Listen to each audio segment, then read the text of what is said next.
嘿，大家好，我是 A。那今天我們就來跟大家開場這個各懷鬼胎的這一場比賽。那什麼是各懷鬼胎啊？簡單來說就是當有一個人開始用這個噴裝打法的時候，那基本上兩邊這個比賽的節奏都會變得非常之奇怪，就是會開始互相噴裝，對，所以我都會稱之為這個各懷鬼胎啊。那因為啊，噴裝其實沒有想象中那麼容易，那你需要很多的準備功夫啊。那這個準備的過程呢，都會顯得非常之詭異，就是非常之有陰謀啊。簡單來說，那所以的話，今天呢，就來跟大家開場這個各懷鬼胎的這一場比賽。那已經來到這個第一回合的技能階段了。那大家可以看到我的 SD 已經存好。那又是先找個機會用這個技能把對面抓住啊。OK， 這邊的話應該是換錯英雄，那我們直接別放過機會，用這個最大輸出宙斯把它炸下去。哎呦，這邊被抓到。那這邊就是開始了各懷鬼胎打法的開始，就是只要有一個人開始噴裝的話，那基本上後面的那些比賽都會變得非常之詭異。那這邊的話其實非常之危險，為什麼這麼說？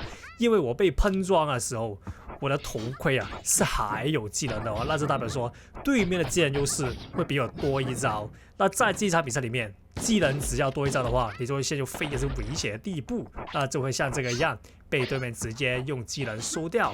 那來到這個第二回合，那也是一開始啊，先超時空博弈一下。那打盲劍啊，就小心一點，他的那個重低，對，因為盲劍重低啊，以前說過，非常之誇張，而且非常之難以抵擋。那只要他有重低在手上的話，你呀，就不能貿貿然的衝過去，也是那句 OK。這邊的話抓到，那直接給他黑毛 combo。哎，可惜，那因為這邊比較接近這個掉落區啊，所以的話就無法抓到他。那這邊的話為什麼我也會選擇繼續衝過去？那其實啊，是因為他剛才從這個第三英雄換回這個盲劍，那盲劍的能量啊是不能保存的，只要換了英雄的話就沒有能量。那我們只要知道這個特點的話，就可以趁着他沒能量的時候衝過去抓他。哎呦，這邊可惜，那我的 spawn camp 失敗，被他盲劍反抓，那這邊的話就有點危險了。那這邊我們就選擇不換反英雄，那因為啊，我的技能已經交了2招出去，那如果會換這個反英雄的話，是有機會被他噴裝的。OK， 這邊的話。那有點危險了，那因為他這邊很明顯了，是刻意用這個功夫熊貓把我打到這個不能換英雄的狀態，那他就很明顯是非常之傾向這個噴裝打法，也是我們各懷鬼胎的一個環節啊。那你要記得一點是，如果對面把你噴裝，不是對面的手法陰險的問題，就是不是對面問題，是你沒有對於他的那個打法有任何提防所導致的結果。所以的話，簡單來說，問題在於你這邊。所以的話，被噴裝不要覺得是對面有問題，是你呀沒有做到足夠的提防而已。對，那也是啊，如果被噴裝就接受這個被收掉的命運。那來到這個第3回合。那這邊也是不停的提防他那個重地的同時，也是不停的進攻啊。這邊抓到，直接給他黑毛 combo， 然後打下去，那不錯。這邊前期給他一套黑毛，那血量就拉得非常大起來啊。那這個玩家也有一個特點，就是他非常之喜歡裝地雷。那這個地雷啊，其實有很多時候都成功的把他救下來。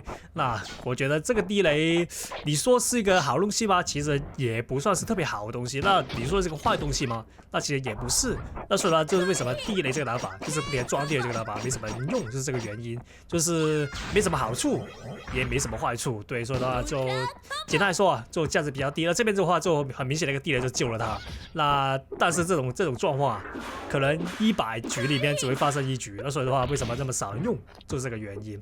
那這邊呢就別怕，我的血量優勢跟這個技能優勢也是有啊。那我這邊的話，我會應該是找個機會用披風把它收掉。那這邊小一點啊，他很明顯是想把我噴裝，對。那這邊的話，他這個很明顯就意圖非常之明顯啊。那所以呢，我剛才都非常之提防。那來到這個第4回合，那其實啊，要問我的話，這種不停的噴裝打法，我是非常之覺得搞笑的。那你雖然可能想說，哎，這種打法真的非常之 toxic 或者是什麼這樣的東西，但是我個人是覺得挺有挑戰性的。那因為就你知道對面想做什麼，那你就要想好不同的對策來應對。那成功應對的話，你就會有一個非常大的成功感。那這個只是對於我來說而言，那可能你不同意，那也是。這個沒什麼對或錯，那就意見不同而已。對這邊的話可以，那他這個鎖鏈術士啊，就撞失敗，那只會被我打下去。那但是這個時間，哎呦沒有，那就有點失手。那沒關係，我們直接給他宙斯 SD。那他這邊啊，就很明顯，哎呦他失手了。那因為大力法師啊，如果你要用這個破戒針頭來抵擋的話，你是需要打後面的。那如果不打後面的話，你會像他一樣直接吃那個大力法師的效果，然後被對面抓起來 combo， 像他一樣。那這邊的話就很明顯被我抓到一個非常之致命的失誤啊。那也是啊，雖然血量優勢是有的，那但是也是小心他的那個噴裝打法，所以的話我們還是且戰且退。那他這邊很明顯又準備好那個噴裝的意圖了。那很明顯看到他有一個很明顯的意圖在那邊把自己的動力減少。對，這邊直接用那個屁用收掉他。那很好運啊，他剛才那個把自己動力減少，其實就是一個瞄準我的過程，但是他沒有成功把他的噴裝用出来，所以的話。直接讓我把第4回合拿上手。對，那這邊的話來到第5回合，那其實啊，正義隊長打盲劍是我打了很多場盲劍得出一個結論來的。讓我發現，因為很多人都會用這個守護者來打盲劍，但是你問我的話，守護者用來針對盲劍那個意圖真的非常之明顯。那對面那個盲劍玩家，只要看到你用這個守護者來針對他，那他只要不進攻的話，你的那個守護者，那基本上就沒什麼用了。那所以的話，正義隊長好的地方是什麼？就是你這個做法沒有一個很明顯針對他的意圖，那這樣的話就會導致對面有那個進攻的動力啊，就是一個心理上的博弈吧，就是你起碼要給對面有一點破綻來進攻你，那才會導致這個比賽兩邊都有那個打架動力，而不是盲目的用一個英雄實際上完全沒有康塔方法英雄來打，不然的話那個比賽就會變得非常之無聊啊。這個也是我為什麼不喜歡用 Meta 的原因之一。OK， 這邊的話有點危險了。那這邊很明顯，他就有個非常大的意圖，就是把我的術士一封掉，然後把我消技。那但是他沒有想到的是，他那個功夫熊貓的把我術一封掉這個時間點啊，是不足夠把我技能消掉，然後再噴裝的。所以的話，剛才直接用這個提爾衣服來抵擋他這個致命的一擊啊。那這邊的話，雖然我的技能被消掉，那但是他的技能應該也是全交了。那所以的話，這邊就兩邊的技能都是偏向一個沒有誰的優點比較大。那但是我的技能已經回好了，那因為他技能用掉的時候，我的技能只是被消掉一半，所以呢，我的技能其實優勢又回來到我的身邊。